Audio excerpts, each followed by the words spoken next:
بسم اللہ الرحمن الرحیم۔ السلام علیکم viewers, welcome back to my channel. آج میں آپ کو حضرت رابعہ بصری کا بہت خوبصورت واقعہ بیان کروں گی۔ یہ ایک ایسی اللہ والی کا واقعہ ہے جس نے اپنی تمام زندگی اللہ تعالیٰ کی راہ میں گزار دی۔ رابعہ بصری اپنے والدین کی چوتھی بیٹی تھیں، اس لیے آپ کا نام رابعہ یعنی چوتھی رکھا گیا۔ وہ ایک انتہائی غریب لیکن معزز گھرانے میں پیدا ہوئیں۔ ان کی غربت کا اندازہ اس بات سے لگائیے کہ جس رات کو رابعہ پیدا ہوئیں اس رات ان کے والدین کے پاس دیا جلانے کے لیے نہ تیل تھا اور نہ ہی رابعہ کو ڈھانپنے کے لیے کوئی کپڑا۔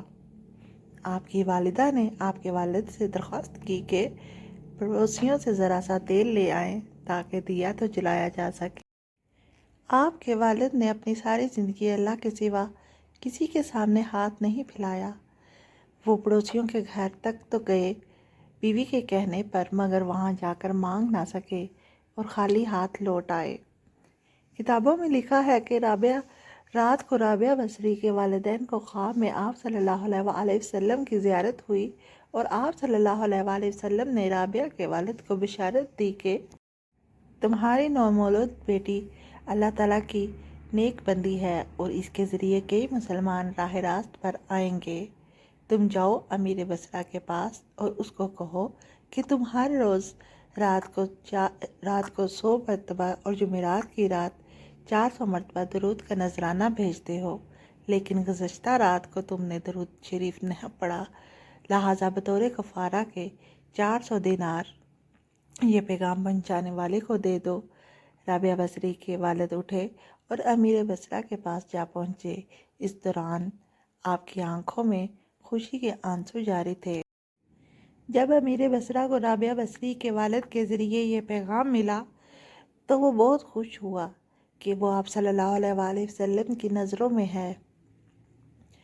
اس نے شکرانے کے طور پر فوراً 1000 دینار غربا میں تقسیم کرائے اور 400 دینار رابعہ بصری کے والد کو ادا کیے اور ان سے درخواست کی کہ جب بھی کسی چیز کی ضرورت ہو تو بلا جھجک تشریف لائیں۔ کچھ عرصہ بعد رابعہ بصری کے والد انتقال کر گئے۔ اسی اثنا میں بصرہ کو قحط نے اپنی لپیٹ میں لے لیا۔ قحط کے دوران رابعہ بصری اپنی بہنوں سے بچھڑ گئیں۔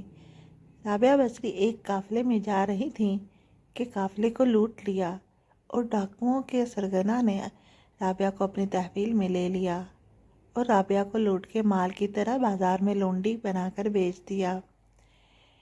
رابعہ کا آقا تھا، وہ رابعہ سے انتہائی سخت اور محنت و مشقت والا کام کرواتا تھا۔ اس کے باوجود رابعہ دن بھر کام کرتی اور رات کو پھر ساری رات عبادت میں گزار دیتی تھیں، حتیٰ کہ کئی دن بھی روزوں میں نکل جاتے تھے۔ ایک رات ایسا ہوا کہ رابعہ کا آقا رات کو جاگا تو آواز سنی کہ کوئی گریہ و زاری سے مسلسل رو رہا ہے۔ آواز سن کر وہ متعجب ہوا کہ رات کے اس پہر کون ہے جو مسلسل رو رہا ہے۔ وہ جب دیکھنے کے لیے آگے بڑھا تو کیا دیکھتا ہے کہ رابعہ اللہ کے سامنے سر جھکائے انتہائی عاجزی و انکساری سے کہہ رہی ہیں کہ اے اللہ، تو میری مجبوریوں سے خوب واقف ہے۔ گھر کے کام کاج اور دن بھر کی مشقت مجھے تیری طرف آنے سے روکتی ہے۔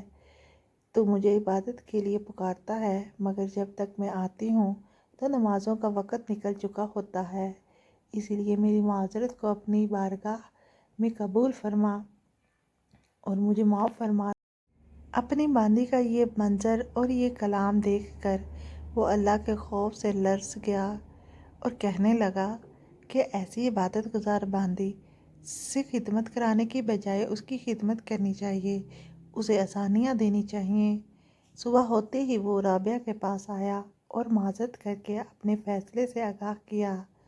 اس نے کہا کہ آج سے آپ میری طرف سے آزاد ہیں۔ اگر آپ اسی گھر میں قیام کریں تو میری خوش نصیبی ہوگی، وگرنہ جیسے آپ کو بہتر لگے، لیکن اگر آپ یہاں سے چلے جانے کا فیصلہ کرتی ہیں تو میری درخواست ہے کہ میری طرف سے کی گئی تمام خطاؤں پر مجھے معاف کر دیجیے گا۔ تاہم آپ نے معاف کر دیا اور پھر ساری زندگی اللہ کی عبادت میں گزار دی۔ کبھی کسی چیز کی طلب ان کو نہ رہی، کوئی مادی چیزوں کی تعریف کرتا یا دنیا کی رنگینیوں کو بیان میں لاتا تو رابعہ بصری پسند نہ کرتیں۔ ان کی زندگی سے ہمیں سبق ملتا ہے کہ چاہے حالات کیسے ہی کیوں نہ ہوں، مگر آپ کو اپنے اللہ کا ساتھ نہیں چھوڑنا۔ جیسی بھی مشکلات ہوں، جیسے بھی حالات ہوں، اگر آپ مخلص ہیں تو پھر آپ کو کوئی بھی مشکل اللہ کی عبادت سے نہیں روک سکتی۔ اللہ تعالیٰ آپ کو اور ہم سب کو اپنی عبادت کرنے کی توفیق عطا فرمائے، آمین۔ ایسے ہی اچھی اچھی ویڈیوز دیکھنے کے لیے لائک، شیئر اور سبسکرائب کیجیے گا۔ اللہ حافظ۔